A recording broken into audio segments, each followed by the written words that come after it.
Hello everyone, welcome to my channel. आज हम इस वीडियो में छत्तीसगढ़ की नदियों पर बनी प्रमुख परियोजनाओं के बारे में डिटेल में डिस्कस करेंगे।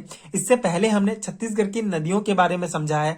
छत्तीसगढ़ की नदी अपोहा तंत्र जितने भी हैं सभी को हमने डिटेल में डिस्कस किया है। अब उन नदियों पर बनी प्रमुख परियोजनाओं के बारे में पॉइंट डिस्कस करेंगे जहां से क्वेश्चन आप छत्तीसगढ़ के कंपटीशन एग्जाम में पूछे जाते हैं। एक इंपॉर्टेंट टॉपिक है, यहां से जो है एक क्वेश्चन जो है आपके सीजीपीएससी में डेफिनेटली आता है।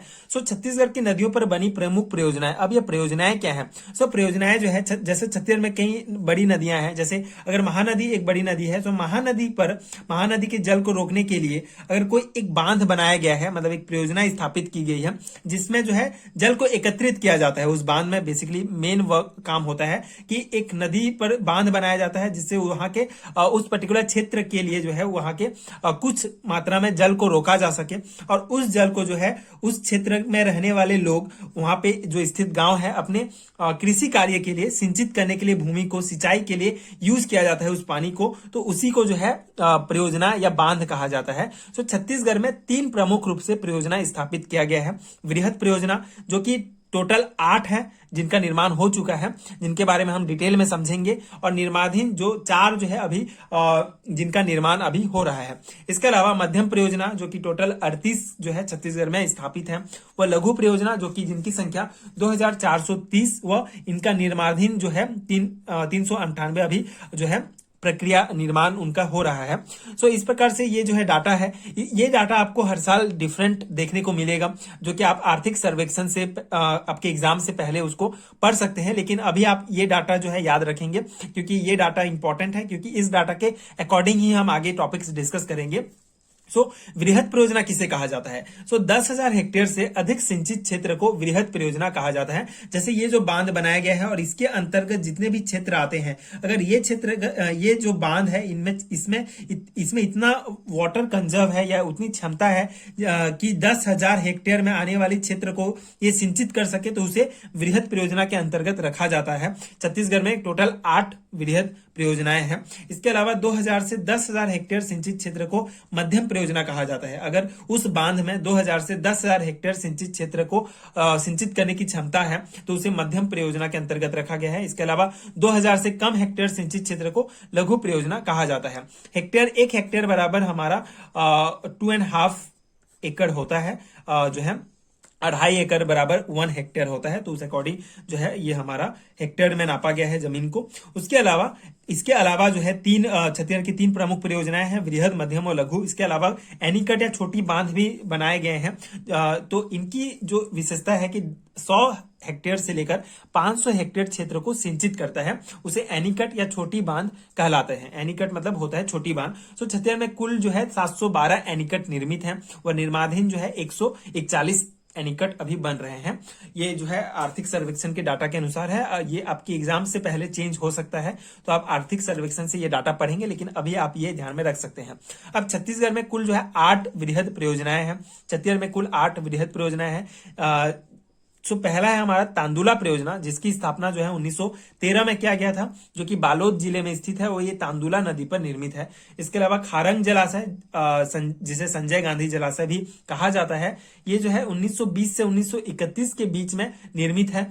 ये बिलासपुर जिले में स्थित है और ये जो है खारंग नदी पर बना है। इसके अलावा मनियारी जलाशय, जिसे राजीव गांधी जलाशय भी कहा जाता है, जो कि 1924 से 30 के बीच निर्मित है और ये जो है मुंगेली जिला में स्थित है। इसके अलावा ये मनियारी नदी पर ये जलाशय बनाया गया है। मिनी माता हसदेव बांगो जलाशय, इसकी स्थापना 1967 में हुआ, जो कि कोरबा जिले में स्थित है और हसदेव नदी पर बनाया गया है। सीकासार परियोजना, जो कि 1995 में इसकी स्थापना की गई, गरियाबंद में स्थित है। पैरी नदी पर बनाया गया ये परियोजना। जोक विवर्तन परियोजना 1975 से 95 जो है इसकी स्थापना वर्ष, इसके बीच में जो है ये परियोजना कंप्लीट हुआ है, जो कि महासमुंद जिले के जोक नदी पर बनाया गया है। वीर नारायण सिंह कोडार परियोजना, कोडार नदी पर महासमुंद जिले में 1976 से 95 के बीच बनाया गया। महानदी परियोजना, जिसकी स्थापना 1978 से 1979 के बीच हुआ है, धमतरी जिले में स्थित है, जो कि महानदी पर बनाया गया है। ये जो है 8 वृहद परियोजनाएं हैं छत्तीसगढ़ की। अब इस पर्टिकुलर वीडियो में हम महानदी परियोजना के बारे में डिटेल में डिस्कस करेंगे।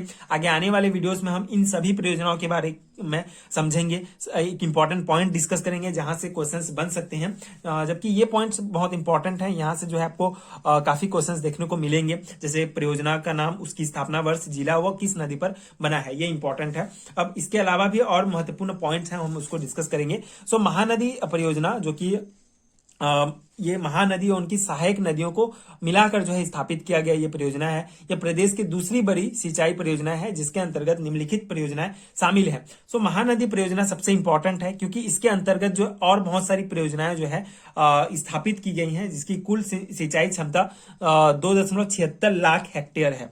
सो यहाँ पे रुद्री पिकअप वेयर ये और मॉडम सिल्ली, दुधवा जलाशय व गंगरेल बांध, इन चारों जलाशय को जो है महानदी जलाशय में स्थापित किया गया है। सो रुद्री पिकअप वेयर, इसकी स्थापना 1912 में हुआ और इसका निर्माण 1915 में हुआ था, और इसका स्थापना जो है 1912 में हुआ और बनकर तैयार जो है निर्माण जो है 1915 में कंप्लीट हुआ। और रुद्री पिकअप वेयर धमतरी के रुद्री नामक ग्राम में स्थापित किया गया है। यह छत्तीसगढ़ के महानदी पर निर्मित प्रथम बांध है। इस बांध से लाभान्वित जिले रायपुर, अभनपुर, बलौदाबाजार, धमतरी और भाटापरा, ये क्षेत्र जो है यहाँ ये क्षेत्र जो है रुद्री पिकअप वेयर जलाशय से लाभान्वित होते हैं। इन क्षेत्र के आने वाले जितने भी जो, क्योंकि ये वृहद परियोजना के अंतर्गत आता है, इसलिए ये जो जितने भी क्षेत्र हैं, ये पूरे क्षेत्र जो है 10,000 हेक्टेयर से अधिक सिंचित करने की क्षमता है इसमें। उसके अलावा इस बांध में 1990 में जो है 0.2 मेगावाट का सर्वप्रथम जल विद्युत उत्पादन प्रारंभ किया गया था, जो कि वर्तमान में बंद है। वह मॉडर्न सिल्ली या मरुम सिल्ली जिसे कहा जाता है, इसकी स्थापना 1923 में किया गया। यह बांध धमतरी जिले के सिलियारी नदी पर है। इसके निर्माणकर्ता एल्फिस्टन द्वितीय थे। यह नदी पूर्णतः ब्रिटिश तकनीकी पर निर्मित बांध है, क्योंकि इसकी स्थापना 1923 में किया गया था, जब ब्रिटिश राज था हमारे देश में, तो इसके लिए इसके निर्माणकर्ता एल्फिस्टन। और यह बांध छत्तीसगढ़ की प्रथम साइपन बांध है। साइपन बांध को दाब लंधिका कहा जाता है। ये भी नाम जो है पूछा जा सकता है, इस नाम से दाब लंधिका किसे कहा जाता है, तो कहाँ स्थित है, तो इस हिसाब से आपको ये ध्यान रखना है। प्रथम साइपन बांध जो है कहा जाता है छत्तीसगढ़ का, जिसे दाब लंधिका भी कहा जाता है, मॉडर्न सिल्ली, मरुम सिल्ली को। दुधवा जलाशय, इसकी स्थापना 1962 में किया गया था। कांकेर जिले के दुधवा ग्राम में ये स्थित है और इस बांध को महानदी पर बनाया गया है। यह बांध स्वतंत्रता के पश्चात छत्तीसगढ़ की प्रथम बांध है। वह गंगरेल बांध, पंडित रविशंकर शुक्ल जलाशय, इसकी स्थापना जो है 1978 में महानदी पर धमतरी जिले के गंगरेल ग्राम में स्थापित किया गया है। वह यह बांध छत्तीसगढ़ की सबसे बड़ी बांध है। यह छत्तीसगढ़ की सबसे लंबी बांध है। इसकी लंबाई जो है 1365 मीटर है। वह इस बांध से लाभान्वित जिले हैं धमतरी, रायपुर, दुर्ग, भिलाई, गरियाबंद, कांकेर आदि। ये जो क्षेत्र हैं, ये जो जिले हैं, ये लाभान्वित होते हैं गंगरेल बांध से, जिसे पंडित रविशंकर शुक्ल जलाशय भी कहा जाता है। सो ये इंपॉर्टेंट जो है परियोजनाएं हैं, महानदी परियोजना के अंतर्गत आते हैं, जो कि एग्जाम के पर्सपेक्टिव से इंपॉर्टेंट है। आई होप कि आपको समझ में आया होगा एंड ये नोट्स आपके एग्जाम प्रिपरेशन के लिए हेल्पफुल होंगे। इसी प्रकार अगर इस नोट्स के पीडीएफ फॉर्म में आपको पीडीएफ चाहिए तो आपको नीचे लिंक मिलेगा डिस्क्रिप्शन बॉक्स में, आप चेक कर सकते हैं पीडीएफ स्टोर का। वहां पे आपको इस नोट्स का पीडीएफ मिल जाएगा। इस नोट्स के साथ आपको भूगोल जितना पार्ट है छत्तीसगढ़ का, सारे जो है उसमें उस एक पर्टिकुलर पीडीएफ में आपको मिलेंगे। एंड इसके अलावा आप वीडियोस भी देख सकते हैं, चैनल के प्लेलिस्ट में जाके चेक कर सकते हैं। वहां पे आपको सारे वीडियोस छत्तीसगढ़ के कंपटीशन एग्जाम से रिलेटेड सभी पॉइंट्स जो है मैंने डिटेल में डिस्कस किया है, जो आपके एग्जाम प्रिपरेशन के लिए डेफिनेटली बहुत हेल्पफुल होंगे। सो इसी प्रकार के और वीडियोस देखने के लिए चैनल के साथ जुड़े रहिए। प्लीज सपोर्ट कीजिए, like share and subscribe to my channel and thank you so much for watching.